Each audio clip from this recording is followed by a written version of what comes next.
Bismillahirrahmanirrahim. Assalamualaikum warahmatullahi wabarakatuh.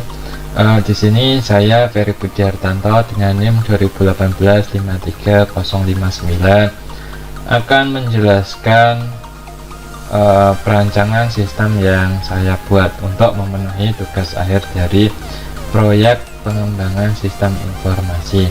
Nah, di video kali ini saya akan menjelaskan 3 poin dari perancangan saya. Yang pertama ada hasil analisa masalah, dan yang kedua ada perancangan sistem, dan yang ketiga ada implementasi sistem.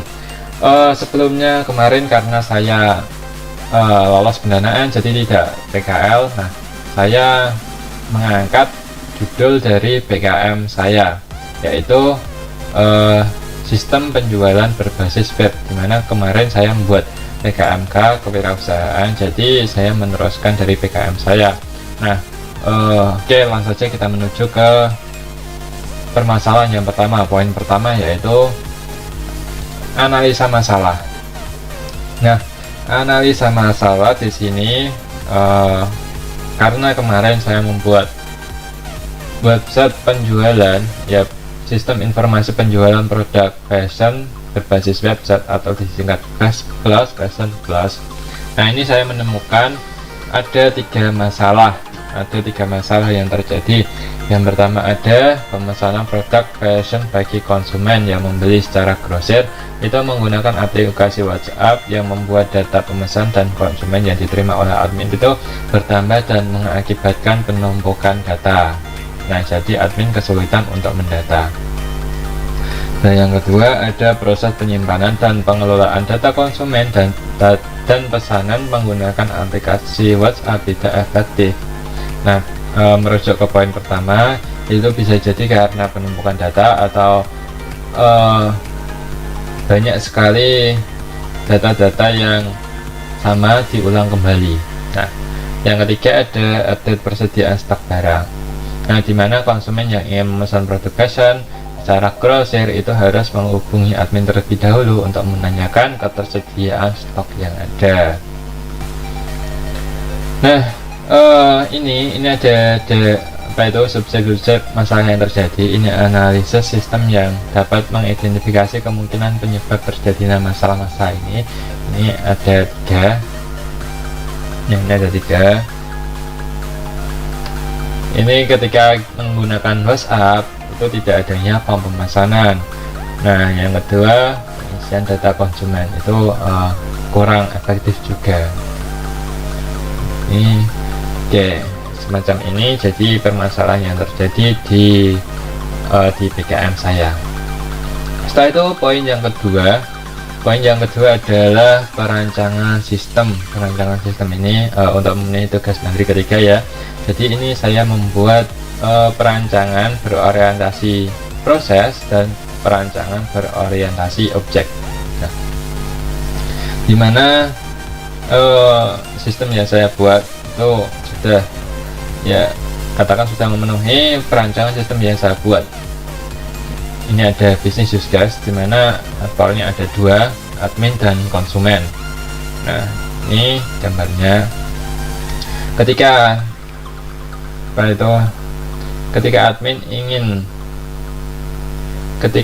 ingin melakukan pengelolaan, ya, admin tinggal masuk ke form admin. Nah, ketika konsumen ingin melakukan pendaftaran, konsumen harus mendaftar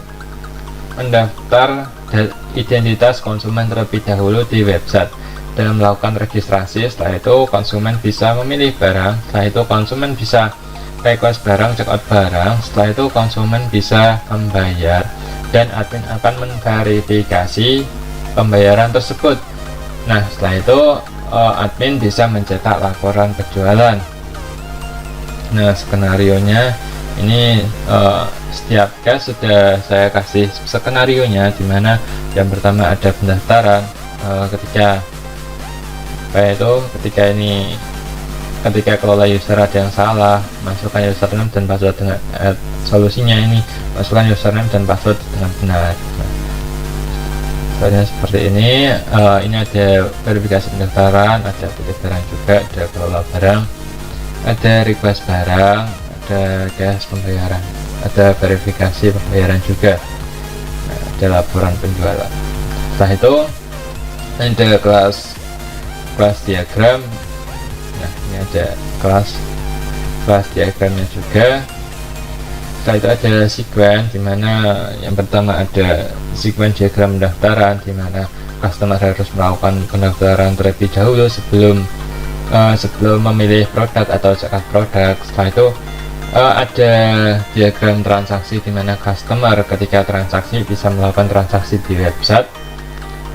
Setelah itu juga ada diagram cetak laporan, dimana admin ketika ingin membuka atau mencetak laporan, admin tinggal masuk ke halaman web. Setelah itu masuk ke tabel laporan customer, data laporan, admin tinggal mencetak. Setelah itu ada activity yang pertama bisa mendaftar member atau mendaftar sebagai customer user. Nah, langkahnya seperti ini. Setelah itu ada diagram pembayaran juga seperti ini. Ada melalui laporan itu dikelola admin. Nah, di sini ada state diagram, bisa dilihat. Nah, ini DFD-nya. DFD ada saya ada 3. Yang pertama ada cek informasi produk, terus yang kedua ada pemesanan produk, yang ketiga ada proses transaksi. Nah, DFD turunannya ada cek informasi produk, pengisian form pemesanan, ada pengiriman barang. Menuju ke poin yang ketiga. Nah, ini ada implementasi sistem yaitu sistem informasi penjualan berbasis website. Nah, dimana ini tampilan dari user interface-nya. Bisa dilihat. Ini adalah toko Fast Plus atau Fashion Plus. Nah, kebetulan ini belum saya buat, belum saya kasih kategori, jadi masih kosong.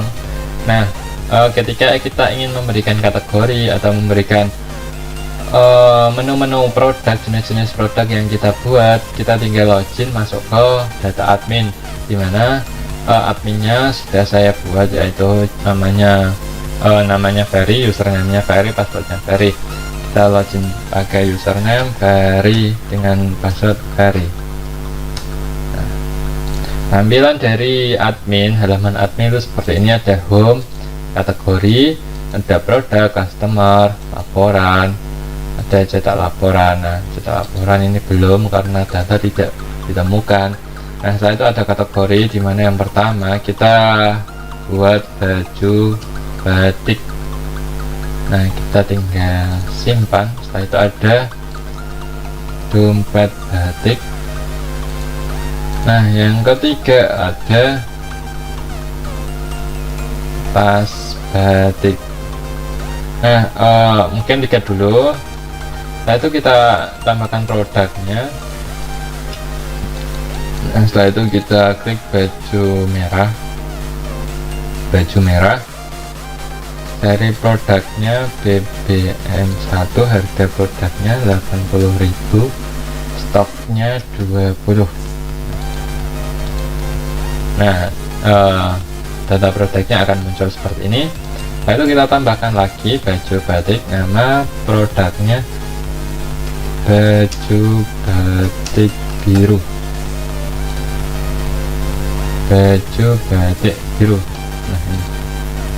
Nah, ini itu BBB1, harga produknya 75.000, stoknya 15. Nah, setelah itu ada dompet batik.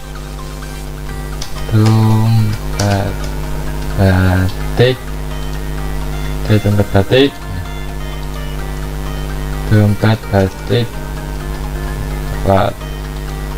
Seri produk kita tuliskan DBC1, harga produknya 45.000, stoknya ada 21. Muncul. Setelah itu ada tas batik.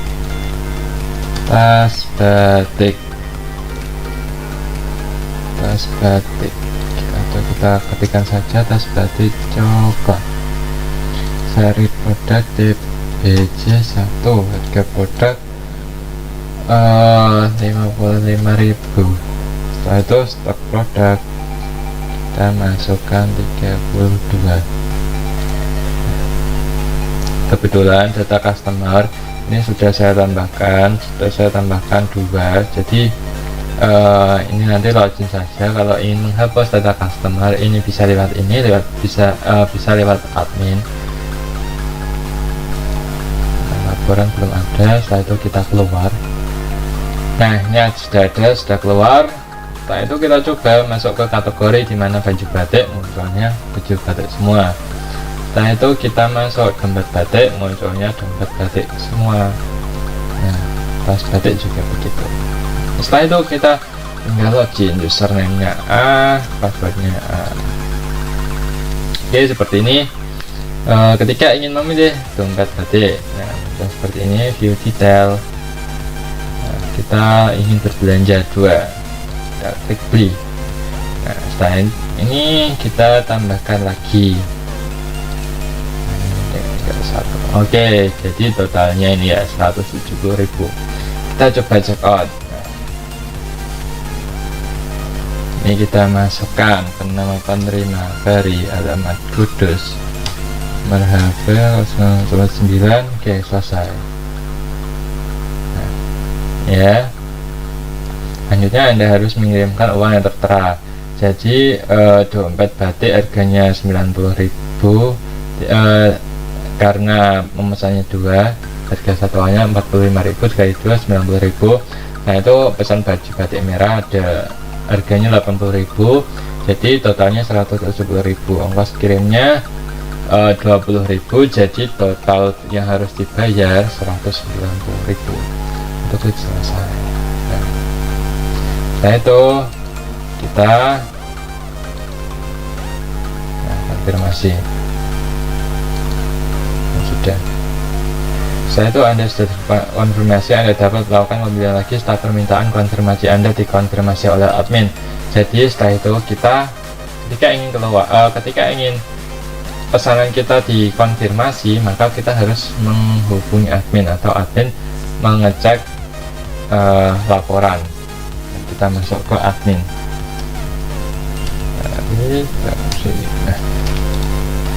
Nah, kita masuk ke laporan. Nah, dimana ini ada nama customernya A, tanggal ordernya ini. Nah, kita bisa melihat pesanannya ini sudah dibayar. Customer harus membuktikan pembayarannya. Setelah itu kita bisa meng-ACC. Nah, dimana laporan sudah. Setelah itu masuk ke cetak. Nah, ini ada. Nah, ini ada ID pembelinya, ID pembeli 27 itu dari A tadi.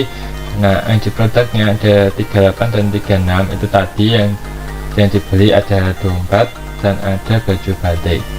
Dompet tadi ada 2, terus yang baju batik ada 1. Harga yang dompet itu 45.000, satunya 45.000, dan yang harga